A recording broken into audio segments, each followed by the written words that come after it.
Friends, hello everyone. Welcome to this channel. And in today's video, I will show you and tell you how you can very easily edit messages in WhatsApp after sending it. Friends, don't forget to subscribe to this channel. Be sure to put your likes and also please write your comments after watching the video. And let us get down to the topic with you. Open the WhatsApp app. Go to the chat section. And let's say you have written some message in the chat and you want to change it. You will have this option for 15 minutes after the message has been sent. To do this, you need to click on the message and hold it down until you get a little menu like this. And here, select Edit.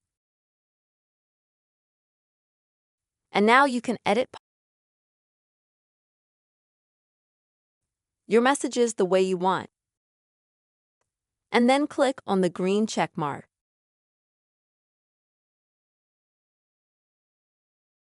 And as you can see, the post has been edited.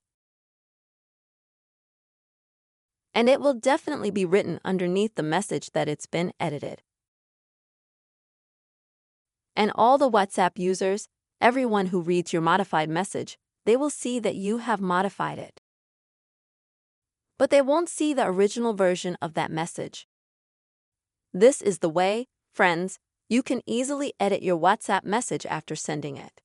Friends, I really hope this video was helpful for you. Don't forget to put your likes, write comments, subscribe to our channel, and see you soon.